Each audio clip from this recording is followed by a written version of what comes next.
അതെ, പകുതി പണം കൊണ്ട് വീട് പണിയാം. ബാക്കി പകുതി പണം പലിശരഹിതമായി EMI സ്കീമിൽ 50 മാസം കൊണ്ട് തിരിച്ചടച്ചാൽ മതി. ഇതൊരു എന്താ പറയുന്നത്, ഒരു ഗെയിമാ. അത് ഞാനൊരു സ്പോർട്സ്മാൻ സ്പിരിറ്റോട് കൂടിയാണ് കാണുന്നത്.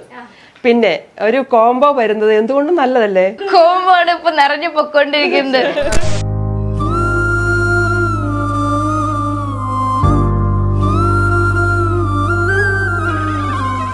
മൊത്തത്തിൽ അർജുനെ പറ്റിയിട്ടുള്ള ഒരു അഭിപ്രായം എന്താ? അവൻ ചെറിയ ചെറിയ കുരുത്തക്കേടൊക്കെ കാണിക്കും. വയലന്റ് ആവൂല്ലേ? ലൈവിലായാലും ഇപ്പം ഇൻസ്റ്റാഗ്രാമിലായാലും അർജുൻ, ശ്രീതു. അമ്മയ്ക്ക് ഇഷ്ടമാണോ ശ്രീതുവിനെ? നല്ല സൗന്ദര്യമുള്ള കുട്ടിയാ. ഞാൻ ഒന്ന് ശ്രീതുവിനെ വളച്ചെടുക്കാൻ സാധ്യത ഉണ്ട് അവിടെ. പ്രേമം തലക്ക് പിടിച്ചാല് നമുക്ക് അതിനെ മെയിൻറ്റെയിൻ ചെയ്യാൻ പോണോ, കരിയർ മെയിൻറ്റെയിൻ ചെയ്യാൻ പോണോ? കരിയറല്ലേ നമുക്ക് ആവശ്യം. അർജുൻ ഇതുവരെ ഒരു റിലേഷൻഷിപ്പും കാര്യങ്ങളൊന്നും ഉണ്ടായിട്ടില്ലേ? ചെറിയ ക്ലാസ്സിലുണ്ടായിട്ടുണ്ട്. എന്താ പ്രേമിക്കാം, വൺ സൈഡ് പ്രേമിക്കാം. എന്റെ മോനെ പ്രേമിച്ചോട്ടെ. മോനാരും പ്രേമിക്കില്ല, മോനെ ഞാൻ ആർക്കും വിട്ടുകൊടുക്കില്ല. ഒരുപാട് സ്ട്രഗിൾ ചെയ്തിട്ട് വന്നിട്ടുള്ള ഒരു കണ്ടസ്റ്റന്റ് ആണ് അർജുൻ. ഒരു മകനല്ലേ ഒരു മകൾക്ക് വരുന്ന കുറവുകളെയും വിഷമങ്ങളും അസുഖങ്ങളുമാണ് ഏറ്റവും വലിയ ദുഃഖം. ശരിക്കും എന്ത് കാരണം കൊണ്ടാണ് എന്താന്ന് കണ്ടുപിടിക്കാൻ പറ്റിയിട്ടില്ല. ഹിരായാമ എന്ന് പറഞ്ഞൊരു ഡിസീസ് ആണ്. ശരിക്കും പറഞ്ഞു കഴിഞ്ഞാൽ എനിക്ക് കരച്ചിൽ വരും. 2 കൈയും 2 കാലും ഇല്ലാത്തവർ ഇവിടെ ജീവിക്കുന്നില്ലെന്ന് ചോദിക്കും, ചട്ടുള്ളവർ ജീവിക്കുന്നില്ലെന്ന് ചോദിക്കും. അത്രയും കുറവുകളും ദൈവം നമുക്ക് തന്നിട്ടില്ല എന്ന് പറയുമ്പോൾ ഒരുപാട് അർജുൻ വളർന്നു, ഒരുപാട് കാര്യങ്ങൾ മനസ്സിലാക്കാൻ പവറായി മനസ്സിന്. ഹായ്, അച്ഛൻ, അമ്മ, അളിയൻ, ചേച്ചി. ഇങ്ങനെ ഞാൻ പറയുമ്പോൾ നിങ്ങൾ വിചാരിക്കുന്നത് ആരുടെ അത് ഈ ഫാമിലിന്ന്? വേറെ ആരും അല്ല, നമ്മുടെ BB ഹൗസിലെ അർജുന്റെ ഫാമിലിനാണ് ഇപ്പൊ എന്റെ കയ്യിൽ കിട്ടിയിരിക്കുന്നത്. ഇപ്പൊ കേറിയിട്ട് ഇപ്പൊ ഒരുപാട് വീക്കായി കാര്യങ്ങളായി. ഇപ്പൊ ഫ്രണ്ട്സും കാര്യങ്ങളെല്ലാം മെസ്സേജ് അയക്കുന്നുണ്ടാവും, കുറെ ഫാൻസ് മെസ്സേജ് അയക്കുന്നുണ്ടാവും. അപ്പൊ മൊത്തത്തിൽ അർജുനെ പറ്റിയിട്ടുള്ള ഒരു അഭിപ്രായം എന്താ? പൊതുവെ അഭിപ്രായം എന്ന് പറഞ്ഞാല് അവനെ അറിയുന്ന കുറെ ഫ്രണ്ട്സും പിന്നെ നമ്മുടെ റിലേറ്റീവ്സും ഒക്കെ പറയുന്നതെന്ന് പറഞ്ഞാൽ അവൻ എങ്ങനെയാണോ വീട്ടിലും കോളേജിലും എങ്ങനെയാണോ അതുപോലെ തന്നെയാണ് നിൽക്കുന്നത്. അതിനൊരു ചേഞ്ച് വരുത്തിയിട്ടില്ല ഇതുവരെ. അപ്പൊ അങ്ങനെ തന്നെ പോയാൽ അത് മതി എന്നുള്ള ധാരണയിലാണ് എല്ലാവരും പറയുന്നത്. സത്യം പറഞ്ഞു കഴിഞ്ഞാൽ നമുക്ക് എല്ലാവർക്കും ബിഗ് ബോസിലുള്ള അർജുനെ അറിയാം. അപ്പൊ ഏകദേശം ക്യാരക്ടറും കാര്യങ്ങളൊക്കെ നമുക്ക് മനസ്സിലായി. പക്ഷെ നമുക്ക് ഈ ഓഡിയൻസിന് അറിയേണ്ടത് വീട്ടിൽ അർജുൻ എങ്ങനെയാണ്, വീട്ടിൽ ഈ ബിഗ് ബോസിൽ കയറുന്നേക്കാൾ മുന്നേ അർജുൻ എങ്ങനെയായിരുന്നു, അതുവരെയുള്ള ഒരു ജേണിയാണ് ശരിക്കും പറഞ്ഞാൽ ഞങ്ങൾക്ക് അറിയേണ്ടത്. അപ്പൊ മൊത്തത്തില് ഇതേപോലെ തന്നെ ഭയങ്കര കാം ആയിട്ടുള്ള ഒരു ആളെന്നെയാണെന്നാണ് നേരത്തെ എനിക്കൊരു അറിവ് കിട്ടിയത്. അങ്ങനെ തന്നെയാണോ? കാം ആണെന്ന് ചോദിച്ചാൽ ചില സമയം, അല്ലെങ്കിൽ വയലന്റ് ആവും അല്ലേ? വയലന്റ് അല്ല, ആള് വയലന്റ് അല്ല. അവന് ഭയങ്കര ക്ഷമയുള്ള കൂട്ടത്തിലാണ്, കുറെയൊക്കെ ക്ഷമിക്കും. പിന്നെ അവന് പറ്റത്തില്ലാത്ത കാര്യമാകുമ്പോൾ ഡോറ് ക്ലോസ് ചെയ്ത് ഇറങ്ങി പോത്തേ ഉള്ളൂ. ഒന്നെങ്കിൽ ജിമ്മിലോട്ട് പോവും. ജിമ്മാണ് അവന്റെ ഒരു ഫേവറേറ്റ് പ്ലേസ് എപ്പോഴും. അവിടെ പോയി കുറച്ചു നേരം ഇരിക്കും. പിന്നെ എന്തെങ്കിലും ചർച്ചോ ടെമ്പിളോ ഒക്കെ ഉണ്ടെങ്കിൽ അവിടെ പോയിരിക്കും. അങ്ങനത്തെ ഒരു കൂട്ടത്തിലുള്ളതാണ്. ഈ ചേച്ചിനായിട്ടൊക്കെ കുറെ അടി ഉണ്ടാക്കാറുണ്ടെന്ന് തോന്നുന്നു. ചെറുപ്പത്തിലെ കുറച്ച്. ചെറുപ്പത്തിൽ ഇപ്പൊ അടിയൊന്നും ഉണ്ടാവാറില്ല അല്ലേ? ഇപ്പൊ അങ്ങനെ അടി കുറവാ. പക്ഷെ ഇല്ല, ഞങ്ങള് തമ്മിൽ ശരിക്കും ഒരു ഫ്രണ്ട്ലി റിലേഷനാണ്. ശരിക്കും ഫ്രണ്ട്ലി റിലേഷൻ ആണ്. മറ്റേ റിസ്ലിങ്ങും കാര്യങ്ങളൊക്കെ പരിപാടിയൊക്കെ കണ്ടു. അപ്പൊ അതേപോലെ ചെറുപ്പത്തിൽ കുറെ ഇടി കിട്ടിയിട്ടുണ്ടാ? ചെറുപ്പത്തിൽ അവന് കിട്ടിയ അടിയൊക്കെ തടഞ്ഞത് ഞാനാ. അതെന്തോ ഉണ്ടല്ലോ അതിന്റെ പിന്നിൽ. അവൻ ചെറിയ ചെറിയ കുരുത്തക്കേടൊക്കെ കാണിക്കും. അപ്പൊ മമ്മി അടിക്കാൻ വരുമ്പോഴും ഞാനാണ് അടി തടയുന്നത്. അതും കൂടെ ഞാൻ വാങ്ങിച്ച് കൊണ്ടിട്ടേ ഉള്ളൂ. എന്നിട്ട് കുറെ അടി മമ്മിയുടെ കിട്ടിയിട്ടുണ്ട് അല്ലേ? അവന് കൊടുക്കേണ്ടതാണ്, മോൾക്കാണ് കിട്ടാറ്. ശരിക്കും ഭയങ്കര കുറുമ്പ് കാര്യങ്ങൾ കാണിക്കാറുള്ള. ചെറുപ്പത്തിൽ രണ്ടുപേരും തമ്മിൽ പഠന കാര്യങ്ങളിലൊക്കെ ഇവര് രണ്ടുപേരും തമ്മിൽ 4 വയസ്സിന് വ്യത്യാസമുണ്ട്. അപ്പോൾ ഇവള് പഠിക്കാതിരിക്കുമ്പോൾ ബുക്സ് കയറി ഞങ്ങൾ ചെറിയ ചെറിയ കാര്യങ്ങളൊക്കെ ചെയ്യുമ്പോൾ ഞാൻ അടി വെച്ച് കൊടുക്കും. അപ്പൂനെ തല്ലല്ലേ മമ്മി എന്ന് പറയുമ്പോൾ ഇവിടെ ഇടയ്ക്ക് കയറി അടി വാങ്ങിക്കും. അത്രയ്ക്ക് ഇഷ്ടമാണ്, ഭയങ്കര ഇഷ്ടമാണ്. അപ്പം ചേച്ചിയും അനിയനും തമ്മിൽ ഭയങ്കര നല്ലൊരു ബോണ്ടാണ്. ഈ അളിയനും അനിയനും തമ്മിൽ എങ്ങനൊരു ബന്ധമുള്ളേ? ആകെ കൂടി പൊന്നോമൻ അളിയന് പുള്ളി ഒരു കൂൾ മൈൻഡഡ് പേഴ്സണാണ്. നമ്മുടെ നാട്ടിൽ വന്നൊരു എൻ്റെ സ്വദേശം പേരാണ്. അപ്പൊ അവിടെ വന്നാലും പുള്ളി റൂമിലിരിക്കുക, പുള്ളിയുടെ കാര്യങ്ങളൊക്കെ ചെയ്യുക, അങ്ങനെ അല്ലാണ്ട് ഭയങ്കരമായിട്ടൊരു ഇൻവോൾവിംഗ് ആയിട്ടുള്ളൊരു ആളല്ല. ഓക്കെയാണ്. പക്ഷെ വേറെ ആളുടെ ഒരു സ്പേസിൽ കയറി ഇടപെടുവോ അങ്ങനെയുള്ള കാര്യങ്ങളൊന്നും പുള്ളി ഇപ്പൊ ബിഗ് ബോസിൽ എന്താണോ അത് തന്നെയാണ് അർജുൻ. വേറെ പ്രത്യേകിച്ചൊന്നും ഇല്ല. അധികം ഭയങ്കരമായിട്ട് സംസാരിക്കാനോ കാര്യങ്ങളോ അവന്റെ കാര്യങ്ങൾ അവൻ ചെയ്യുന്നല്ലാണ്ട് വേറൊന്നും ഇല്ല. ഒക്കെ തല്ലി പൊട്ടിക്കാണല്ലോ. അമ്മയിലോട്ടും അച്ഛനിലോട്ടും വരാന്നുണ്ടെങ്കിൽ എനിക്ക് ഇത്രയും കണ്ടെടുത്തോളം മനസ്സിലായത് എന്താന്ന് വെച്ചിട്ടുണ്ടെങ്കിൽ അർജുൻ ഒരു അമ്മക്കുട്ടിയാണ് എന്നാണ്. അങ്ങനെ തന്നെയാണോ? അതെ അതെ അതെ അതെ, അമ്മേനെ ഭയങ്കര ഇഷ്ടം കാര്യമാണ്. ഇപ്പം ലോഞ്ച് എപ്പിസോഡിലായാലും അമ്മയാണ് സംസാരിക്കുന്നത് കേൾപ്പിച്ചിട്ടുള്ളത്. ആകെ കൂടി അർജുൻ്റെ മാത്രം ആണ് അങ്ങനെ അമ്മ സംസാരിക്കണം, അല്ലെങ്കിൽ ഫാമിലിയിൽ നിന്ന് ഒരു സംസാരം വന്നിട്ടുള്ളത്. അപ്പം അതെന്ത് വെച്ച് ഇപ്പോൾ ഇവിടുന്ന് പോകുമ്പോൾ അമ്മ സംസാരിക്കും അങ്ങനെ ഒന്നും ഉണ്ടായിട്ടില്ലേ അർജുൻ്റെ അടുത്ത്? ശരിക്കും പറഞ്ഞാൽ ബിഗ് ബോസിലേക്ക് ഒരു 3-4 എൻട്രിക്ക് മുമ്പ് തൊട്ടേ ഞങ്ങൾ ആഗ്രഹിച്ചിരുന്നതാണ് ബിഗ് ബോസ് കിട്ടണമെന്നുള്ളത്. അത് കിട്ടിയപ്പോഴും ഞങ്ങൾ തമ്മിലാണ് ആ കാര്യങ്ങൾ കൂടുതലും ഡിസ്കസ് ചെയ്തത്. അർജുൻ്റെ അച്ഛൻ ജോലിക്ക് പോകും, ഇപ്പം ഞങ്ങൾ രണ്ടുപേരും ഇടുക്കിയിലെ ജോലി ചെയ്യുന്നത്. അപ്പം ഞങ്ങൾ രണ്ടുപേരുമാണ് ഇരിക്കുന്നത്. അപ്പോൾ ഓരോ ഇൻ്റർവ്യൂവിന് വിളിക്കുമ്പോഴും പോയിട്ട് വരുമ്പോഴും നന്നായിട്ട് പ്രാർത്ഥിക്കുന്ന അവരവിടെ നിന്ന് പറഞ്ഞു വിടുമ്പോഴും ഞാൻ നന്നായിട്ട് പ്രാർത്ഥിക്കും, ഞങ്ങൾ രണ്ടുപേരും പ്രാർത്ഥിക്കും. അപ്പോൾ ഒരു 60% 80% ആകും തോറും നമുക്ക് വളരെ സന്തോഷമായിരുന്നു. എല്ലാം ഓക്കെ എന്ന് പറഞ്ഞപ്പം ശരിക്കും നല്ല സന്തോഷം ഉണ്ട്. ദൈവത്തോട് നന്ദി പറയുന്നത് കിട്ടിയപ്പോഴത്തേനും. അപ്പോൾ അങ്ങനെയുള്ള ഓരോ കാര്യങ്ങൾ ഞങ്ങൾ തമ്മിലാണ് അത് കൂടുതലും ഡിസ്കസ് ചെയ്യുന്നത്.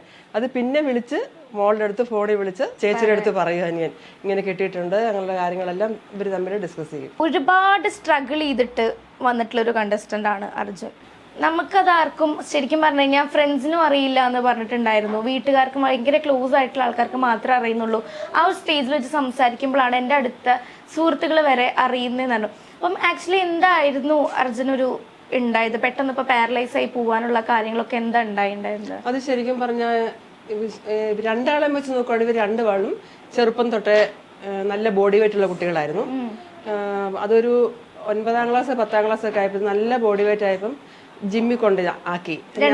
രണ്ടുപേരെയും ജിമ്മിലാക്കിയായിരുന്നു. മോള് അത്ലറ്റാണ്, ശരിക്കും ഒരു അത്ലറ്റാണ് മോള്. മോനും അത്ലറ്റ് ആയിരുന്നു. ആദ്യമേ ജൂഡോ നാഷണൽ ലെവലിൽ പോയിട്ടുണ്ട്. എന്താ അത്ലറ്റ് എന്ന് പറയുമ്പോ എന്താ ചേച്ചി? ഞാൻ ബോക്സർ ആയിരുന്നു. ചേച്ചിയും ബോക്സർ തന്നെയാണല്ലേ? നാഷണൽ റെക്കോർഡ് ബ്രേക്ക് ചെയ്ത ഒരാളാണ്. അതെ, oh my god, congrats. Okay. അപ്പം പിന്നെ അപ്പോൾ 9ാം ക്ലാസ് 10ാം ക്ലാസ് ആയപ്പോൾ നല്ല ബോഡി വെയിറ്റ് ആയപ്പം എല്ലാവരും തടിയാന്ന് സ്കൂളിൽ വിളിക്കാൻ തുടങ്ങി. അമ്മാവാന്ന് വിളിക്കും, ആശാന്ന് വിളിക്കും. അങ്ങനെയൊക്കെ വിളിക്കുമ്പോൾ ഒരു മാനസികമായിട്ട് ബുദ്ധിമുട്ടുള്ള എന്നോട് പറയുമായിരുന്നു. അപ്പോൾ 2 കുട്ടികൾക്കും അച്ഛനോട് എന്തും തുറന്നു പറഞ്ഞതിലുപരി അമ്മയോട് പറയാനുള്ളൊരു സ്വാതന്ത്ര്യം ഞാൻ കൊടുത്തിട്ടുണ്ട്. അപ്പോൾ ഞങ്ങൾ കൂട്ടുകാരെ പോലെയാണ്. അമ്മോടാണ് എല്ലാം വന്ന് പറയും. പഠിക്കുന്ന കാര്യങ്ങൾ എന്ത് കാര്യങ്ങളും 2 പേർക്കും എന്നോട് തുറന്നു പറയാനുള്ള ഞാൻ അതുകൊണ്ടെല്ലാം എന്നോട് പറയുമായിരുന്നു. അപ്പോൾ എന്തെങ്കിലും വിളിച്ച് ഞാൻ പറഞ്ഞു മോനെ ജിമ്മിലാക്കാന്ന് പറഞ്ഞു. ജിമ്മിൽ കൊണ്ടാക്കി ജിം ട്രെയിനറിനോട് ഞാൻ പറഞ്ഞു, ചെറിയ കുട്ടിയാ, ആളിൻ്റെ വലിപ്പമുള്ളൂ, വെയിറ്റ് ട്രെയിനിങ് ഒന്നും എടുപ്പിക്കണ്ട, ട്രെഡ്മില്ലേ മാത്രം പ്രാക്ടീസ് ചെയ്താൽ മതി പറഞ്ഞു. അങ്ങനെയായി +1 +2 ഒക്കെ ആയപ്പോഴത്തേനും ഇവന്റെ ശരീരം ഇവൻ തന്നെ ശ്രദ്ധിക്കാൻ തുടങ്ങി. അതായത് ഫുഡ് കൺട്രോളിങ് അങ്ങനെയുള്ള കുറെ കാര്യങ്ങളൊക്കെ ആയപ്പോഴത്തേനും നല്ല ദൈവവിശ്വാസമുള്ള കുട്ടിയാണ്. നന്നായിട്ട് ദൈവവിശ്വാസമുണ്ട്. എപ്പോഴും രാവിലെയും വൈകിട്ടാണെങ്കിലും വിളക്ക് കത്തിക്കുന്ന സമയത്താണെങ്കിലും കത്തിക്കും. നമുക്ക് കത്തിക്കാൻ പറ്റുന്ന സമയമൊക്കെ ആണെങ്കിലും അവൻ കത്തിക്കും. അപ്പം ഒരു കാര്യം ഒരു പ്രാവശ്യം പറഞ്ഞാൽ മതി, അത് നല്ല മൈൻഡിൽ വെച്ച് അത് കറക്റ്റായിട്ട് ചെയ്യും. മോളുള്ളപ്പോഴാണെങ്കിലും പറയും ചേച്ചി എന്താ കത്തിക്കാത്തതെന്ന് ചോദിച്ചാൽ ചേച്ചി കത്തിക്കാൻ പറ്റത്തില്ല എന്ന് പറയാം. അത് മൈൻഡിൽ വെച്ച് പിന്നെ അത് പറയണ്ട, അത് ചെയ്തോളും കറക്റ്റായിട്ട്. അപ്പൊ അതെല്ലാം കറക്റ്റായിട്ട് ചെയ്തോളും. അപ്പം പഠന കാര്യങ്ങളിൽ എനിക്ക് നന്നായിട്ട് പഠിക്കണം, എനിക്ക് നല്ല രീതിയിൽ പോകണമെന്നുള്ളൊരു എയിം എപ്പോഴും മുമ്പിലുണ്ട്. ഇവർ തമ്മിൽ കോമ്പറ്റീഷൻ ഉണ്ടോ പഠിത്തത്തിൽ? ആരാ ഫസ്റ്റ് വരാ? ഇവളാണ് +1 +2 എല്ലാം നന്നായിട്ട് പഠിപ്പിക്കാനുള്ളത്. ഞാൻ ട്യൂഷൻ വിട്ടിട്ടില്ല, മോളാണ് എല്ലാം പഠിപ്പിച്ചു കൊടുക്കുന്നത്. അപ്പൊ എല്ലാം ട്യൂഷൻ വിടേണ്ട എനിക്ക് വന്നിട്ടില്ല. അപ്പൊ എല്ലാം ചെയ്തു കൊടുക്കുന്നത് അസൈൻമെന്റ് ആയിട്ട് എല്ലാ കാര്യങ്ങളും ചെയ്തു കൊടുക്കുന്ന ഇവളാണ്. ഇവളുടെ വിരലിന്റെ അറ്റം വരെ പോയിട്ടുണ്ട് അസൈൻമെന്റ് ചെയ്ത് കൊടുത്ത് എഴുതി. അത് ശരിക്കും എന്താ വെച്ചാൽ കൈ പാടില്ലായിരുന്നു. കൈക്കൊരു ഷിവറിങ് ഉണ്ടായിരുന്നു. ഫുഡ് വാരി കഴിക്കുമ്പോൾ ഞങ്ങൾ അങ്ങനെയാണ് ശ്രദ്ധിക്കാനിടയായത്. +2 ഒക്കെ ആയപ്പം ഈ 4 വിരലിൽ ഇങ്ങനെ ചെരുവ് പോലെ വന്നിട്ട് വാരി കഴിക്കും, ചോറിങ്ങനെ വഴുതി പോകുമായിരുന്നു. അപ്പോൾ എന്നോട് പറഞ്ഞു എനിക്ക് ലഞ്ച് ബോക്സിൽ വേണ്ട ചോറ്, കഴിക്കുമ്പോൾ കുറച്ചേ കിട്ടുള്ളൂ, ഇലക്കകത്ത്. ഞാൻ എല്ലാ ദിവസവും ഇല വെട്ടി ഇല വാട്ടി ചോറ് കൊടുത്തു വിടും. അപ്പോൾ ഞാനിങ്ങനെ ചോദിച്ചു മോൻ എന്നാ ബുദ്ധിമുട്ട്? എനിക്ക് എക്സാം ഞാൻ പഠിച്ചിട്ട് പോകുന്ന കംപ്ലീറ്റ് എനിക്ക് എഴുതാൻ പറ്റത്തില്ല, എനിക്ക് ബുദ്ധിമുട്ട് വന്നപ്പോൾ എനിക്ക് മാനസികമായിട്ട് ഭയങ്കര പ്രയാസമായിപ്പോയിരുന്നു. പിന്നെ ഞങ്ങൾ 3 പേരുടെ ഇങ്ങനെ നമ്മുടെ കല്യാണം കഴിഞ്ഞിട്ടില്ല, 3 പേരുടെ ഇങ്ങനെ കാര്യങ്ങളെല്ലാം സംസാരിക്കുകയും ഇവനെന്തോ പ്രശ്നമുണ്ട്. അപ്പം ഇങ്ങനെ നോക്കുമ്പോൾ മുട്ടിന് കീപ്പറും ഇങ്ങനെ ശോഷിച്ചു വരുന്നതായിട്ട് കണ്ടു. അപ്പം ഞങ്ങൾ കോട്ടയം ഭാരതി കൊണ്ടുപോയി MRI എടുത്തു. അവിടുന്ന് അവർ റെഫർ ചെയ്ത് എറണാകുളത്ത് കൊണ്ടുപോയിക്കോളാൻ പറഞ്ഞു. കൈയുടെ മാത്രമേ ഫസ്റ്റ് ഉള്ളൂ. അപ്പം ബാക്ക് വശം തിരിഞ്ഞു നിൽക്കുവാണെങ്കിൽ നമുക്കത് ശരിക്കും അറിയാൻ പറ്റും. പിന്നെ ഇവന് മാനസികമായിട്ട് അങ്ങ് ഡൗൺ ആയിരുന്നു പെട്ടെന്ന്. ആരോടും അങ്ങനെ മിണ്ടാറില്ല. ആ ടൈമില് മോളെ കല്യാണം കഴിച്ചു വിട്ടെ. അപ്പൊ ആ സമയത്ത് ഇവന് പുറത്ത് ഫ്രണ്ട്സിലുപരി മോളുമായിട്ടാണ് എപ്പോഴും, ഇവര് തമ്മിലാണ് എപ്പോഴും എല്ലാ കാര്യങ്ങളും സംസാരിക്കുന്നത്. ഇവളും കൂടെ പോയപ്പോ അവൻ ഒറ്റപ്പെട്ടു. ഒറ്റപ്പെട്ട് കഴിഞ്ഞാൽ പിന്നെ എന്നോട് അങ്ങനെ സംസാരിക്കുമ്പോൾ ഇങ്ങനെയുള്ള കാര്യങ്ങൾ അമ്മയാണ്ട് വിഷമം ഉണ്ടാകുമല്ലോ, അല്ല അച്ഛനാണ് വിഷമം ഉണ്ടാകും പറയാതായിരുന്നു. അപ്പോൾ അങ്ങനെയുള്ള ബുദ്ധിമുട്ടുണ്ടായപ്പോൾ ഞങ്ങൾ പിന്നെ അമൃതയെ കൊണ്ട് എല്ലാ ടെസ്റ്റുകളെല്ലാം നടത്തിയപ്പോൾ പറഞ്ഞു, ഡോക്ടർ പറഞ്ഞു ഇതെന്താണെന്ന് കണ്ടുപിടിക്കാൻ പറ്റുന്നില്ല, മോൻ എല്ലാ യോഗ്യതയില്ല, കാണാൻ ഒരുപാട് ഭംഗിയുള്ള കുട്ടിയല്ല, അപ്പോൾ എന്തെങ്കിലും ഒരു കുറവ് വേണ്ടേന്ന് ഡോക്ടർ പറഞ്ഞു. അങ്ങനെയാണ് പറഞ്ഞത്. ഞങ്ങൾ ഒരു ദിവസം കംപ്ലീറ്റ് അവിടെ നിന്ന് ചെക്കപ്പ് എല്ലാം നടത്തിയതാണ്. പിന്നെ ഫുഡ് ഡോക്ടർ പറഞ്ഞു എല്ലാം തികഞ്ഞവരാരും ഇല്ല മോനെ എന്ന് പറഞ്ഞു. അപ്പോൾ മോൻ ഇത്ര സ്മാർട്ട് അല്ല കാണാൻ, ഇതൊരു വിഷയമാക്കണ്ട എന്ന് പറഞ്ഞു. അപ്പൊ ഞങ്ങള് ജിമ്മിൽ തന്നെ ഇവൻ കണ്ടിന്യൂ ചെയ്ത് പിന്നെ അത് കാര്യമാക്കിയില്ല. ചെയ്തു. കോട്ടക്കൽ ആയുർവേദശാലയുടെ ഒരു 30 ദിവസത്തെ പിന്നെ തിരുമിച്ച് അങ്ങനെ കുറച്ചേറെ എല്ലാം ചെയ്തു. അത് കഴിഞ്ഞ് പിന്നെയാണ് ശരിക്കും പറഞ്ഞാൽ പേനയൊക്കെ എടുക്കാറായത്. അതുവരെ എഴുതാനോ ബുദ്ധിമുട്ടായിരുന്നു. പിന്നെ degree first year second year ഒക്കെ ആയപ്പോഴത്തേനും എല്ലാം ഒന്നിലും സപ്ലി എഴുതാതെ നന്നായിട്ട് മാർക്കോടെ ജയിച്ചേക്കുന്നത്. അപ്പോൾ എക്സാം ടൈമിൽ പരീക്ഷ കുറച്ച് എഴുതി കഴിയുമ്പോൾ കൈക്ക് വിറയിൽ വരും. അപ്പോൾ ആ ഹോൾ ടിക്കറ്റുമായിട്ട് ശരിക്കും പറയുന്ന ആകുമ്പോഴത്തൊരു പള്ളിയുണ്ട്, ആ മാതാവിന്റെ പള്ളിക്ക് വന്ന് ആ ഹോൾ ടിക്കറ്റും കൈപ്പിടിച്ച് കരഞ്ഞ് പ്രാർത്ഥിച്ചു. ഒരു ശരിക്കും പറഞ്ഞൊരു ദൈവത്തിന്റെ അനുഗ്രഹം കേട്ടോ. അപ്പോൾ എന്തായാലും ഒരുപാട് കുറവുകൾ വന്നു. എക്സാം എല്ലാം എഴുതാൻ തുടങ്ങി, കൈയുടെ വിറയിൽ മാറാൻ തുടങ്ങി, ബോഡി വെയിറ്റ് കുറച്ചു, ഫുഡ് കൺട്രോൾ ചെയ്യാൻ തുടങ്ങി. അങ്ങനെ ഇരിക്കുമ്പോഴും മോളെ രാജീവ് കല്യാണം കഴിച്ച് അപ്പോൾ കുറേ കാര്യങ്ങൾ ജിമ്മിലെ കാര്യങ്ങൾ പറഞ്ഞ് മനസ്സിലാക്കാൻ അളിയന് പറ്റി. അങ്ങനെ എന്തെങ്കിലും ഒരു കുറവ് വേണ്ടേ എന്ന് പറഞ്ഞ ശേഷമാണ് ആയുർവേദ ചികിത്സയ്ക്ക് പിന്നെ ലാസ്റ്റ് ആയുർവേദം ചെയ്തു. 25 ദിവസം ക്ലാസ്സിൽ പോകാതെ വീട്ടിൽ തന്നെ റെസ്റ്റ് എടുത്ത് തിരുമ ചികിത്സകളെല്ലാം കാര്യങ്ങളെല്ലാം ചെയ്തു കഴിഞ്ഞ പുള്ളി ഒരു മാസം നന്നായിട്ട് വീട്ടിൽ റെസ്റ്റ് എടുത്തിട്ട് വീണ്ടും ക്ലാസ്സിലും പോകാൻ തുടങ്ങി. അല്ല അപ്പൊ ആ ഒരു മാസം ഒന്നും ചെയ്യാൻ പറ്റിയിരുന്നില്ല. അപ്പൊ ക്ലാസ്സിൽ നമുക്ക് ഒരു അസൈൻമെന്റ് മറ്റു കാര്യങ്ങളെല്ലാം ഫ്രണ്ട്സൊക്കെ വന്ന് പറഞ്ഞു കൊടുക്കുകയും പഠിപ്പിക്കുകയൊക്കെ ചെയ്യുമായിരുന്നു. ഡെയിലി വന്ന് അന്വേഷിക്കുമായിരുന്നു. പ്രശ്നമില്ല എന്ന് പറഞ്ഞു. അപ്പോൾ അതങ്ങനെ ചെയ്തിട്ട് പിന്നെ അർജുൻ്റെ മനസ്സ് നല്ല പോസിറ്റീവ് ഇതിലോട്ട് വന്ന് ഇപ്പം ഞാൻ പറഞ്ഞു മോൻ നന്നായിട്ട് വർക്കൗട്ട് ചെയ്താൽ അത് മാറാവുന്ന വിഷയമുള്ളൂ. ഇങ്ങനെ ഓരോ കുറവുകളുണ്ട്. അപ്പോൾ എപ്പോഴും ചെറുപ്പം തൊട്ടേ ലാൽ സാറിനെ ഭയങ്കര ഇഷ്ടമാണ്. ഭയങ്കര ഇഷ്ടമാണ് ലാൽ സാറിന്. അപ്പോൾ കിടക്കുന്ന റൂമിലൊക്കെ ലാൽ സാറിനെ വെച്ചേക്കും. ലാൽ സാറിൻ്റെ പാട്ടുകളാണ് കൂടുതൽ കേൾക്കുന്നത്. അപ്പോൾ യൂട്യൂബിലൊക്കെ മൊബൈലിൽ ഇങ്ങനെ ഫോൺ ഓണാക്കി ഞങ്ങൾ രണ്ടുപേരും ലാൽ സാർ അഭിനയ ചിത്രത്തിലെ പാട്ടുകളാണ് കൂടുതൽ കേൾക്കുന്നത്. അപ്പം പറഞ്ഞു എനിക്ക് മോഡലിംഗ് ഭയങ്കര ഇഷ്ടമാണ്. അപ്പോൾ ഞാൻ ആ ടൈമിൽ നന്നായിട്ട് പഠിക്കുന്ന കുട്ടിയോട് ഞാൻ പറഞ്ഞു പഠിത്തം മുമ്പേ മറ്റേ ആക്ടിവിറ്റീസ് എല്ലാം പുറകെ പഠിത്തം കംപ്ലീറ്റ് ചെയ്യണം. അപ്പോൾ അങ്ങനെ ആയിട്ട് മോഡലിങ്ങിന് പോയി. അപ്പം പിന്നെ പരസ്യം ബിഗ് ബോസ് കിട്ടുവാണെങ്കിൽ അന്ന് തൊട്ടേ ബിഗ് ബോസ് ആഗ്രഹിക്കുന്നതാണ്. ബിഗ് ബോസ് കിട്ടുവാണെങ്കിൽ ആ ഒരു പ്ലാറ്റ്ഫോം ആക്ടിങ്ങിലേക്ക് പോകാനായിട്ട് ഒരുപാട് അതുകൊണ്ടാണ് ഇങ്ങനെ BBS പോയത് തന്നെ ശരിക്കും. പിന്നെ ലാൽ സാറിനെ ഒന്ന് കാണണം നേരിട്ട് അതൊരു ഭയങ്കര ഒരു ഇഷ്ടമായിരുന്നു. അപ്പം ഞാനിങ്ങനെ പറയും ലാൽ സാറിന് എത്രയോ സുന്ദരനാണ്, എത്രയോ കഴിവുള്ള ആളാണ്. മലയാളത്തിലെ സത്യം പറഞ്ഞ ഒള്ളി ആക്ടർ ലാൽ സാർ. അതെ ലാൽ സാർ. അപ്പോൾ അദ്ദേഹത്തിന് ഒരു ചെരിവ് സൈഡിലുണ്ട്. അപ്പൊ ഞാൻ പറഞ്ഞു ആ ഒരു ചെരിവ് അദ്ദേഹത്തിനുള്ളപ്പോ നിനക്ക് ഈ ഒരു കൈയുടെ ശോഷിപ്പ് അത് ശരിക്കും ഒരു കുറവല്ല മോനെ എന്ന് പറഞ്ഞു. കുറവല്ല. എന്തുകൊണ്ട് ശരിക്കും എന്ത് കാരണം കൊണ്ടാണ് അത് ശരിക്കും എന്താന്ന് കണ്ടുപിടിക്കാൻ പറ്റിയിട്ടില്ല. ശരിക്കും ഹിരായാമ എന്ന് പറഞ്ഞൊരു ഡിസീസാണ്. ഹിരായാമ എന്നാണ് അതിന്റെ പേര്. നമ്മുടെ ടിഷ്യൂസ് ഡാമേജ് ആയിക്കൊണ്ടേയിരിക്കും. അവന് ട്രൈസെപ്സും ബൈസെപ്സും ഒന്നും അവനില്ല. പക്ഷെ അവന് ഈ ഡിസീസ് നമ്മൾ കണ്ടുപിടിക്കുന്നതിന് മുന്നേ അവന് നന്നായി പഠിക്കുന്ന കുട്ടിയായിരുന്നു. നന്നായി പഠിക്കും ക്ലാസ്സിൽ. പക്ഷെ ഹാൻഡ് റൈറ്റിംഗ് ഭയങ്കര മോശമായിരുന്നു. അപ്പം ഞാനിങ്ങനെ ബുക്കൊക്കെ നോക്കുമ്പോൾ ഞാൻ പറയും അപ്പോൾ നിനക്ക് ഇച്ചിരി വൃത്തിക്ക് എഴുതിക്കൂടെ. അപ്പം അവൻ പറയടി ഞാൻ എഴുതാൻ നോക്കുന്നുണ്ട്. പക്ഷെ ട്രൈ ചെയ്യുമായിരുന്നു. പക്ഷെ അത് നമുക്ക് ആർക്കും മനസ്സിലാക്കാൻ പറ്റുന്നില്ല. ഒന്നാമത് അവൻ നല്ല തടി ഉണ്ടായിരുന്നു. പിന്നെ മെലിഞ്ഞ സമയത്താണല്ലോ ഇത് കണ്ടെത്തിയത്. പിന്നെ അവൻ വർക്കൗട്ട് ചെയ്യുമ്പോൾ എത്ര നോക്കിയാലും നല്ല ബൈസെപ്സും ട്രൈസെപ്സും നല്ലതായിരുന്നു അവന്റെ. നല്ലൊരു ബോഡി ഫിഗർ ആയിരുന്നു അവൻ. മിസ്റ്റർ കോട്ടയം അടിച്ചതാണ്. ഏത് ബോഡി ബിൽഡർ ഷോയ്ക്ക് മിസ്റ്റർ കോട്ടയം അടിച്ച. അപ്പൊ നല്ല അപ്പൊ ഇത് ട്രൈസെപ്സും ബൈസെപ്സും ഇങ്ങനെ ലോസ് ആയിക്കൊണ്ടിരുന്നപ്പോഴാണ് പിന്നെ നമുക്കൊരു ടെൻഷൻ തോന്നിയത്. പിന്നെ ഹാൻഡ് റൈറ്റിംഗ് സ്ലിപ്പായി പോവാ. എഴുതുമ്പോ ഇവിടെ ഒരു കുഴിവാണ്, ഈ ഫിംഗർ ബോണിന്റെ അവിടെ നിന്ന് ഇങ്ങോട്ടൊരു കുഴിഞ്ഞിരിക്കുക. അതെ, അതുകൊണ്ടാണ് ഇത്. നമുക്ക് മസിൽസ് ഇല്ലെങ്കിൽ നമുക്കൊന്നും എല്ല് മാത്രമായ നമുക്ക് വർക്ക് ചെയ്യാൻ പറ്റില്ല. നമുക്ക് മസ്കുലാരിറ്റി ഇമ്പോർട്ടന്റ് ആണ്, ബൈസെപ്സും ട്രൈസെപ്സും. അല്ലെങ്കിൽ കുഞ്ഞു പിള്ളേരുടെ കയ്യിൽ അവർക്ക് പവർ ഇല്ല, അങ്ങനത്തെ ഒരു സിറ്റുവേഷനിലാണ്. പക്ഷെ ഇതിന്റെ ഒരു മെഡിസിൻ എന്ന് പറഞ്ഞു കഴിഞ്ഞാൽ വർക്കൗട്ടേ ഉള്ളൂ. പിന്നെ പ്രോട്ടീൻ കണ്ടന്റ് കൂടുതൽ കഴിക്കുക. പിന്നെ നമ്മൾ മെഡിക്കലി അവര് ഡോക്ടേഴ്സൊക്കെ പറയുന്ന ബോൾ വെച്ച് ഇങ്ങനെ പ്രസ് ചെയ്തുകൊണ്ടിരിക്കുക, ആക്ടിവിറ്റീസ് കൂട്ടുക, കൈയുടെ ആക്ടിവിറ്റീസ് കൂട്ടുക, മെന്റലി പവർ ആക്കുക. ഈ 2 മെഡിസിനേ ഉള്ളൂ ഇപ്പൊ തൽക്കാലം. ലക്കിൽ അങ്ങനെ പോകുന്നു. പിന്നെ അവർ പറഞ്ഞെന്ന് വെച്ച് കഴിഞ്ഞാല് ബോഡി വെയിറ്റ് ഇപ്പോൾ 2-3 അല്ലെങ്കിൽ 1 മന്തിനുള്ളിൽ ഇത്ര kg കുറയുവാണെങ്കിൽ നമുക്കത് സീരിയസ് കണ്ടീഷനിലോട്ട് പോകുന്ന ഒരു കേസാണ്. കുറയാൻ പാടില്ല. അപ്പം അമ്മയായാലും അർജുൻ്റെ അടുത്ത് ഭയങ്കര കണക്റ്റഡ് ആയിട്ടുള്ള ഒരാളാണ്. അപ്പം ആ സിറ്റുവേഷനിൽ അർജുൻ ഇങ്ങനെ കടന്ന് പൊക്കോണ്ടിരിക്കുന്ന സമയത്ത് അമ്മ എങ്ങനെയാണ് ആ ഒരു സിറ്റുവേഷനെ ഹാൻഡിൽ ചെയ്തത്? ശരിക്കും പറഞ്ഞു കഴിഞ്ഞാൽ എനിക്ക് കരച്ചിൽ വരും. ഞാൻ വിചാരിച്ചേക്കുന്ന ഈ ഒരു സ്ത്രീയുടെ ഈ ലോകത്തെ ഏറ്റവും വലിയ വേദന എന്ന് പറഞ്ഞാൽ ഓപ്പണായിട്ട് പറയാം പ്രസവവേദന എന്ന കണക്കാക്കി. പക്ഷെ അതല്ല, ഒരു മകനല്ലേ ഒരു മകൾക്ക് വരുന്ന കുറവുകളെയും വിഷമങ്ങളും അസുഖങ്ങളുമാണ് ഏറ്റവും വലിയ ദുഃഖം. ആ ദുഃഖം എന്നെ വേട്ടയാടുന്നുണ്ട് ഞങ്ങൾ രണ്ടുപേരെയും. പക്ഷെ ഒരുപാട് അവൻ മാറി, ഇപ്പോൾ മനസ്സുകൊണ്ട് മാറി. അപ്പോൾ എനിക്ക് ചില പ്രോബ്ലംസൊക്കെ വരുമ്പോൾ എന്നോട് പറയും, ഞാൻ തളർന്നിരിക്കും, പറയും അമ്മ അങ്ങനെ തളർന്നിരിക്കാൻ പാടില്ല, നമ്മുടെ കൈ പിടിച്ച് പൊക്കണമെങ്കിൽ നമ്മൾ തന്നെ വേണം, അപ്പം അങ്ങനെ ഇരിക്കാൻ പാടില്ല, എല്ലാം തികഞ്ഞവർ ആരുമില്ല എന്ന് ഞാൻ തിരിച്ചെൻ്റെ മോൻ എന്നോട് പറയാൻ തുടങ്ങിയപ്പോൾ ഇവൻ ഒരുപാട് വളർന്നു വന്ന് ഞാൻ മനസ്സിലാക്കി. തീർച്ചയായിട്ടും ഞാൻ മനസ്സിലാക്കിയാണ്. കാരണം 2 കൈയും 2 കാലും ഇല്ലാത്തവർ ഇവിടെ ജീവിക്കുന്നില്ലെന്ന് ചോദിക്കും, ചട്ടുള്ളവർ ജീവിക്കുന്നില്ലെന്ന് ചോദിക്കും.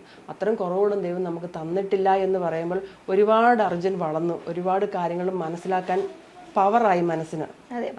ഈ അസുഖം ഉണ്ടെന്ന് മനസ്സിലാക്കിയപ്പം അർജുൻ എങ്ങനെയാ റിയാക്ട് ചെയ്തിരുന്നത്? അർജുൻ റിയാക്ട് ചെയ്ത വിഷമം ഉണ്ടായിരുന്നു, ജീവിതം തകർന്നു. കാരണം ചേച്ചിയെ കെട്ടിച്ച് സെറ്റിലാക്കി, അമ്മയ്ക്ക് അച്ഛനും ഞാൻ മാത്രമേ ഉള്ളൂ എന്നുള്ള ഉത്തമ ബോധം അവനുണ്ട്. ആരും കൈപിടിച്ച് പൊക്കാൻ വരില്ല, റിലേറ്റീവ്സൊക്കെ ആണെങ്കിലും വന്ന് സഹതാപത്തോടെ നോക്കാൻ തുടങ്ങി. അങ്ങനെയൊക്കെ ആയാലും ജീവിതം അങ്ങ് അവസാനിപ്പിച്ചേക്കാം എന്നൊരു തോന്നിയിട്ടുണ്ടായിരുന്നു. ആ സമയത്തൊക്കെ എന്നോട് ഭയങ്കര സങ്കടകരമായിട്ട് പറയുമ്പോൾ എനിക്ക് മുമ്പോട്ട് എങ്ങനെ ഞാൻ ജീവിക്കും, എന്നെ ആര് നോക്കൂ എന്നുള്ളൊരു സിറ്റുവേഷൻ വന്നു കഴിഞ്ഞപ്പോൾ ഞാൻ പറഞ്ഞു, ഞങ്ങൾക്ക് നീ അല്ലാതെ വേറെ ആരുമില്ല, ജീവിച്ചേ പറ്റൂ, പഠിക്കാൻ ദൈവം കഴിവ് തന്നിട്ടില്ലേ, പഠിക്കുക, എന്തെങ്കിലും ഒരു ഗവൺമെന്റ് ജോലി എന്തെങ്കിലും കിട്ടിക്കഴിഞ്ഞാൽ എനിക്ക് ജീവിക്കാമല്ലോ. എന്തായാലും ഈ ഒരു സിറ്റുവേഷൻ ഇതിപ്പം ഇനിയിപ്പോൾ എന്താ ചെയ്യാൻ പറ്റുക? എക്സസൈസും കാര്യങ്ങളും എക്സസൈസും നന്നായിട്ട് ചെയ്യുക, ഫുഡ് മെയിൻറ്റെയിൻ ചെയ്യുക, മനസ്സ് ഹാപ്പി ആയിട്ടിരിക്കുക. ഏറ്റവും പ്ലസ് പോയിന്റ് മനസ്സ് സന്തോഷമായിട്ടിരിക്കുക. പക്ഷെ ഇപ്പൊ ഒരു 4-5 വർഷത്തോളമായിട്ട് കൈക്ക് ആരോഗ്യക്കുറവൊന്നുമില്ല, നല്ല പവറാ. കാരണം ഗ്യാസ് കുറ്റിക്കോട് നിറച്ച് വണ്ടി വന്നിറങ്ങി ആള് ഈസി ആയിട്ട് എടുത്തോണ്ട് പോകും. ഇതിലും പറയണം കേട്ടേക്കും, ഇപ്പൊ ചില സമയത്ത് കിട്ടില്ല, ചില സമയങ്ങളിൽ നമുക്ക് കിട്ടത്തില്ല. ഫുഡ് ചോറ് ഇങ്ങനെ വാരി കഴിക്കുമ്പോ ഇങ്ങനെ ഒരു ലെവല് കണ്ടാ പോകുന്നേ. കാരണം ഇവിടെ മാംസം കുറവാ, ഇതിങ്ങനെ പിടിക്കും നോക്കും പറയാം ഇവിടെ ഇങ്ങനെ മാംസം കുറവാന്നുള്ള കറക്റ്റ് അറിയാം. ബാക്കി തിരിഞ്ഞിരിക്കുകയാണെങ്കിൽ കൈയുടെ 2 മുട്ടും നോക്കുവാണെങ്കിൽ അതൊരു വലിയ കുറവായിട്ട് കാണുന്നത്. അങ്ങനെയുള്ളൊരു ഇതൊക്കെ ഉള്ളൂ. പിന്നെ ഈ പറഞ്ഞ പോലെ അന്ന് ഡോക്ടർ പറഞ്ഞ പോലെ എല്ലാം തികഞ്ഞവരാരും ഇല്ലല്ലോ, അങ്ങനെ ആശ്വസിക്കും ഞാൻ. അതെ, പക്ഷെ എന്നാലും വലിയ കുഴപ്പമൊന്നുമില്ല. അതുപോലെ അമ്മ ഇപ്പൊ നിങ്ങളെല്ലാവരും കാണുന്നതല്ലേ ബിഗ് ബോസ് ലൈവായിട്ട് കാണാറുണ്ട്? 24 മണിക്കൂർ ലൈവ്, 24 മണിക്കൂർ അതന്നെ കണ്ടോണ്ടിരിക്കുന്നത്. അതിലിപ്പം ലൈവിലായാലും ഇപ്പം ഇൻസ്റ്റാഗ്രാമിലായാലും ഏറ്റവും കൂടുതൽ പൊക്കോണ്ടിരിക്കുന്നത് എന്താ, അർജുൻ ശ്രീതു എന്നൊരു കോമാണ് ഇപ്പൊ നിറഞ്ഞു പൊക്കോണ്ടിരിക്കുന്നത്. അമ്മയ്ക്ക് ഇഷ്ടമാണോ ശ്രീതുവിനെ? എനിക്ക് ഞാനൊരു കാര്യം പറയാം, ഇതൊരു എന്താ പറയുന്നത് ഒരു ഗെയിമാ. അത് ഞാനൊരു സ്പോർട്സ്മാൻ സ്പിരിറ്റോട് കൂടിയാണ് കാണുന്നത്. പിന്നെ ഒരു കോംബോ വരുന്നത് എന്തുകൊണ്ടും നല്ലതല്ലേ. അർജുനെ സംബന്ധിച്ച് അർജുൻ നല്ല കുട്ടിയാ, നല്ല സൗന്ദര്യമുള്ള കുട്ടിയാ. ശ്രീധുവിനെ സംബന്ധിച്ച് സൗന്ദര്യമുള്ള കുട്ടിയാ. രണ്ടുപേരും ഒരു കോംബോ ഒക്കെ വരുന്നുണ്ടെന്നത് ഒരു പ്രശ്നവും ഇല്ല.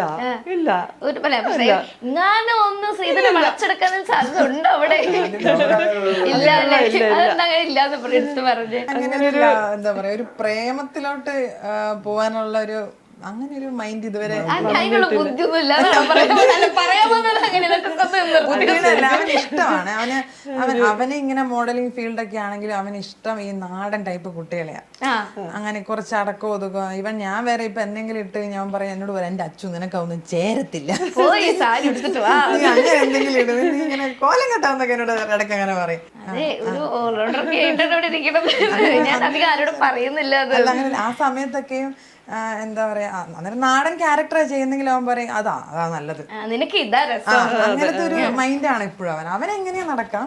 പക്ഷെ എന്താ വെച്ചാൽ ഒരു പ്രേമം തലക്ക് പിടിച്ചാല് നമുക്ക് അതിനെ മെയിൻറ്റെയിൻ ചെയ്യാൻ പോണോ, കരിയർ മെയിൻറ്റെയിൻ ചെയ്യാൻ പോണോ? കരിയറല്ലേ നമുക്ക് ആവശ്യം. അതെ, പക്ഷെ എന്നാലും പ്രേമം വരാൻ പാടില്ലെന്ന് പറയാൻ പറ്റില്ല. അത് വന്നു പോയാലോ അറിയാം. പ്രേമിക്കാം, വൺ സൈഡ് പ്രേമിക്കാം,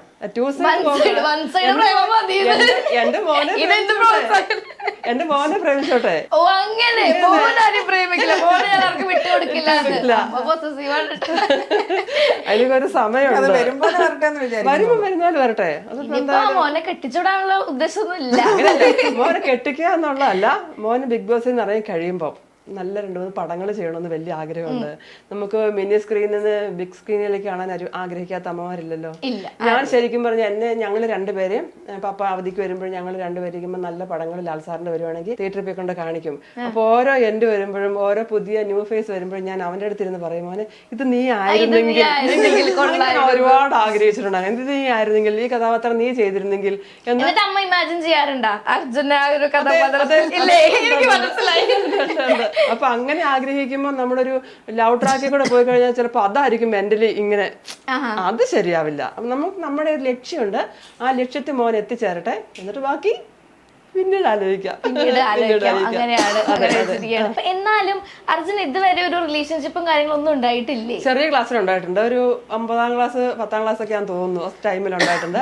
അത് ഒരു ബേക്കറി സാധനം മേടിക്കാൻ പോയി നിൽക്കുമ്പോ നല്ല കാണാൻ കൊള്ളുന്ന നല്ല ക്യൂട്ടായ ഒരു പെൺകുട്ടി ഇങ്ങനെ നോക്കി, ഇവനും നോക്കി. അപ്പൊ കണ്ണുകൾ കൊണ്ട് കഥ എഴുതുക എന്ന് പറഞ്ഞ പോലെ കണ്ണുകൾ കൊണ്ട് മാത്രം കൂട്ടി അത് അങ്ങോട്ടും ഇങ്ങോട്ടും ഐ ലവ് യു എന്നൊക്കെ പറയാനുള്ളൊരു പേടി കാണുമല്ലോ. അപ്പൊ സ്കൂളിൽ ചെന്നപ്പോഴും അസംബ്ലിക്ക് നിൽക്കുമ്പോഴും എന്റെ അർജുനാണ് ഏറ്റവും ബാക്കിൽ ഹൈറ്റ് ഉള്ളതുകൊണ്ട് നിൽക്കുന്നത്. അപ്പൊ നോക്കിയപ്പോ ഈ കൊച്ചു നിൽക്കുന്നു, ഇതും നല്ല ഹൈറ്റ് കുട്ടിയാ. അങ്ങനെ പരസ്പരം അങ്ങോട്ടും ഇങ്ങോട്ടും നോക്കി എന്നുള്ളതല്ലാതെ തുറന്ന് സംസാരിക്കാൻ പേടിയാണ്, കാരണം ചെറിയ ക്ലാസ്സല്ലേ. അപ്പം പിന്നെ വളർന്നു, പഠനമായി മുമ്പോട്ട് ഡിഗ്രി കഴിഞ്ഞു, MBA കഴിഞ്ഞു. ആ ടൈമിങ്ങിലൊന്നും പ്രേമിക്കാനുള്ളൊരു സാഹചര്യം ഉണ്ടായിട്ടില്ല എന്ന് പറഞ്ഞാല് ലക്ഷ്യം ഇതാണ്. അതെ ഇനി എപ്പോഴായിരിക്കും ലവ് സ്റ്റോറിക്കായിട്ട്? അതുപോലെ പറഞ്ഞായിരുന്നു മറ്റേ എന്താ പറയുക, ടീച്ചറിനെ ക്രഷ് അടിച്ച കാര്യം. അത് അവൻ അങ്ങനെ ഒരു കാഴ്ചപ്പാടാ ഇഷ്ടം. അതെ അല്ലേ? അപ്പൊ അമ്മയ്ക്കും അല്ലെങ്കിൽ അച്ഛനും എങ്ങനത്തെ ഒരു മരുമോളെ കിട്ടണം എന്നാണ് താല്പര്യം? എന്താ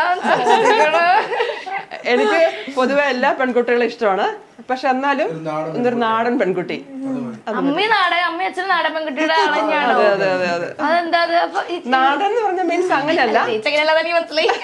നാടൻ എന്ന് പറഞ്ഞ എപ്പോഴും ധാവണിക്കകത്തും സാരിക്കകത്തും നടക്കണമെന്നുള്ള അല്ല ഉദ്ദേശിക്കുന്നത്. കുറച്ചൊരു പക്വത, അതായത് ഒരിക്കലും ഞാൻ ജീൻസ് ഇട്ട് പെൺകുട്ടി പക്വത ഇല്ലാന്നൊരിക്കലും ഞാൻ പറയത്തില്ല. അവർക്ക് നല്ല കുട്ടികളാണ്. മോഡേൺ ഡ്രസ്സുകളൊക്കെ എനിക്ക് ഒരുപാട് ഇഷ്ടമാണ്. പിള്ളേരും ഒരുപാട് ഇഷ്ടമാണ്. മോഡേൺ ഒരുപാട് ഇഷ്ടപ്പെടുന്ന വ്യക്തിയാണ് ഞാൻ. പഴയ ഒരാളാണ് ഞാൻ. ന്യൂ ജനറേഷന് കൂടെ പോകുന്ന ആളാ. ഇഷ്ടം എനിക്കതാണ്. അവർ ന്യൂ ജനറേഷനിലെ പിള്ളേർ എന്ത് പറഞ്ഞാൽ ഞാൻ അവരുടെ കൂടെ സപ്പോർട്ട് ചെയ്യും. കാരണം നമുക്ക് പിടിച്ചു നിൽക്കാൻ പറ്റുള്ളൂ. എനിക്ക് പിടിച്ചു നിൽക്കണമെങ്കിൽ ഞങ്ങൾക്ക് രണ്ടുപേർക്കും പിടിച്ചു നിൽക്കണം. ഒഴുക്കിനനുസരിച്ച് വേണം പോകാൻ. അവനെ സ്നേഹിക്കുന്നേ ഞങ്ങള് മനസ്സിലാക്കാനായിട്ട് അതാണ് ഉദ്ദേശിക്കുന്നത്. സ്നേഹം തരുന്നത് അപ്പുന്റെ ക്യാരക്ടർ ഞങ്ങൾക്ക് അറിയാലോ. ഒരു സ്നേഹം തരുന്ന എന്തായാലും സ്നേഹം കൊടുക്കുന്നു. നല്ല കെയർ ചെയ്യും. എന്റെ ഒരു ഇത് വെച്ച് ഞാൻ പറയാം, അവന്റെ ഫ്രണ്ട്സിനോടൊക്കെ പെരുമാറുന്ന ഞാൻ കണ്ടിട്ടുണ്ട്. സ്പെഷ്യൽ ലേഡീസിനോട് ഇച്ചിരി റെസ്പെക്ട് ഉള്ള കൂട്ടത്തിലാ. എനിക്ക് ഫീൽ ചെയ്യാൻ സിസ്റ്റർ ആയതുകൊണ്ട് പറയല്ല. ഇപ്പൊ എന്റെ അടുത്ത് നാട്ടിൽ വന്നാലും ജിമ്മില് വന്നാലും ഒക്കെ പെട്ടെന്ന് ഒരു ലേഡി കാണുമ്പോ എഴുന്നേക്കുന്നൊക്കെ ഞാൻ കണ്ടിട്ടുണ്ട്. റെസ്പെക്ട് കൊടുക്കുന്ന ഒരു ക്യാരക്ടറാണ് അവൻ. അപ്പൊ അതൊക്കെ ചില പെൺപിള്ളേർക്ക് ഒത്തിരി ഇഷ്ടപ്പെടുകയും ചെയ്യും. അവര് നമ്മളൊക്കെ ആഗ്രഹിക്കുന്ന അങ്ങനെ ആയിരിക്കത്തില്ലേ, റെസ്പെക്ട് തരുന്ന ഒരാളല്ലേ. അപ്പൊ തിരിച്ചും അങ്ങനെ കൊടുക്കുന്ന ഒരു കുട്ടീനാണ് ആഗ്രഹം. കാണാൻ ഭംഗിയാകും നമ്മൾ പറയുന്നത്. സ്നേഹം തരണം. ഇനിയിപ്പം എങ്ങാനും അങ്ങനത്തെ ഒരു കുട്ടീനല്ല കിട്ടിയെന്നുണ്ടെങ്കിലോ ഞാൻ സ്നേഹിച്ചു കൊല്ലുവാനോ ഒരിക്കലും ഇല്ല. കാരണം എനിക്കൊരു മോളുണ്ട്, അവളെല്ലാം ഹാപ്പി ആയിട്ടാണ് ജീവിക്കുന്നത്. ഈ പണ്ടത്തെ അർജുന്റെ പണ്ടത്തെ ലുക്കില്ലേ, അത് നമുക്ക് സത്യം പറഞ്ഞു കഴിഞ്ഞാൽ മനസ്സിലാവും പോലും ഇല്ല അർജുനാണ് ഇത് എന്നുള്ളത്. അതായത് ചെറുപ്പത്തിൽ രണ്ടുപേരും നല്ല വണ്ണുണ്ടായി. നമ്മ അടിപൊളി ഫുഡൊക്കെ ഉണ്ടാക്കി തരാറുണ്ടായിരുന്നു അല്ലേ? അതിപ്പോഴും അടിപൊളി ഫുഡാണ് നമ്മ കഴിക്കുന്നത്. അച്ഛനെ നോക്കിയോ? സ്പെഷ്യൽ സാധനങ്ങളൊക്കെ അച്ഛനാ വെക്കാൻ തോന്നുന്നല്ലേ? എന്താ അച്ഛന്റെ മെയിൻ ഐറ്റം? ഇല്ല, ഞങ്ങൾക്ക് രണ്ടുപേർക്കും അവനാണല്ലോ എനിക്കാണല്ലോ ഇഷ്ടം കൂടുതലും നാടൻ ടൈപ്സ് ആണ്. ചിക്കൻ, കപ്പ മീൻ. അവന്റെ ഫേവറേറ്റ് ആണ് കപ്പയും മീനും ഭയങ്കര ഇഷ്ട. കപ്പ ബിരിയാണി, എല്ലും കപ്പയെന്നൊക്കെ പറയും നമ്മളിവിടെ. അങ്ങനത്തെയൊക്കെയാണ് കൂടുതൽ ഇഷ്ടം. അർജുൻ ഇതേപോലെ കേറുമ്പോ അമ്മ എന്തെങ്കിലും ഉപദേശങ്ങൾ കൊടുത്തായിരുന്നു അർജുന്റെ? ബിഗ് ബോസിൽ പോകുന്ന ഇത് നമ്മൾ പുറത്ത് ഗെയിം പ്ലാൻ ചെയ്ത് പോകുന്ന സംഭവം അല്ല. അകത്ത് ഒരിക്കലും പഠിച്ചിട്ട് പോകാൻ പറ്റത്തില്ല. അതിലെന്താണോ അതിനെ ഒരു സ്പോർട്സ്മാൻ സ്പിരിറ്റോട് കൂടി കണ്ട് ഗെയിം കളിച്ച് ഉണ്ടാവാതെ. അപ്പൊ ഭയങ്കര സ്പോർട്സ്മാൻ സ്പിരിറ്റ് ഉള്ള ഒരു വ്യക്തിയാണ്. അച്ഛനൊന്നും ഉപദേശിച്ചൊന്നുമില്ലേ പോകുമ്പോ? ഞങ്ങൾ ഒന്നിച്ചാണ് കൊണ്ട് യാത്രയാക്കാനൊക്കെ എയർപോർട്ടിൽ പോയതൊക്കെയാണ്. എന്നെ കൊണ്ട് പറയാൻ പറ്റുന്ന രീതിയിലൊക്കെ പറയും. കാരണം ഞാൻ പറഞ്ഞല്ലോ, ഞാനല്ല ഇവിടെ, ഇവളല്ലേ ഉള്ളൂ. ഞാൻ ജോലി സ്ഥലത്ത് പോകും, വന്നാൽ 2-3-4 ദിവസം ഇവിടെ നിൽക്കുമ്പോഴേ കക്ഷി മുകളിലത്തെ മുറിയിൽ അവന് എപ്പോഴും അങ്ങനെയാണ്. വായിക്കും, നന്നായിട്ട് പുസ്തകങ്ങൾ വായിക്കും. നിങ്ങളുടെ പരിപാടിയൊക്കെ ഉള്ളൂ. പിന്നെ ഞാൻ വന്ന് വിളിക്കുമ്പോൾ ഇറങ്ങി വരും, ഭക്ഷണം കഴിക്കും, പിന്നെ അടുത്ത പോക്ക് ജിമ്മിലേക്കാണ് പോണത്. അവിടെ പോയി വർക്കൗട്ട് ചെയ്ത് 8:30 ആകുമ്പോഴും വരുന്നവർക്ക് തിരിച്ചു വരുമ്പോൾ പിന്നെ കൂടുതൽ ഉപദേശം കൊടുക്കേണ്ട ആവശ്യമില്ല. അവൻ അവൻ്റെതായ രീതിയിൽ അങ്ങ് പോയിക്കോട്ടെ. അവൻ വേറെ പ്രശ്നക്കാരൊന്നും അല്ല, അതറിയാം. അതെ, എനിക്ക് തോന്നുന്നു അച്ഛന്റെ ഏകദേശം എന്തൊക്കെയോ ഒരു സ്വഭാവങ്ങളാണ് കിട്ടിയിട്ടുണ്ട് അർജുന്റെ. കുറച്ച് കാമായിട്ടുള്ള ഒരു സ്ഥലം. നിങ്ങൾ രണ്ടുപേരും ഭയങ്കര ഒരേപോലത്തുള്ള ആൾക്കാരല്ലേ. അപ്പൊ എന്തായാലും നിങ്ങളെ പരിചയപ്പെടുന്ന എനിക്ക് നല്ല ആഗ്രഹം ഉണ്ടായിരുന്നു, ഓഡിയൻസിനും പ്രത്യേകിച്ച് നല്ല ആഗ്രഹം ഉണ്ടായിരുന്നു അർജുന്റെ അമ്മ എങ്ങനെയാണ് എന്ന് അറിയാൻ വേണ്ടിയിട്ട്. അപ്പൊ ഇത് തന്നെ സംസാരിക്കാൻ പറ്റില്ല. ഭയങ്കര സന്തോഷം. Thank you so much. അതെ, പകുതി പണം കൊണ്ട് വീട് പണിയാം. ബാക്കി പകുതി പണം പലിശരഹിതമായി EMI സ്കീമിൽ 50 മാസം കൊണ്ട് തിരിച്ചടച്ചാൽ മതി.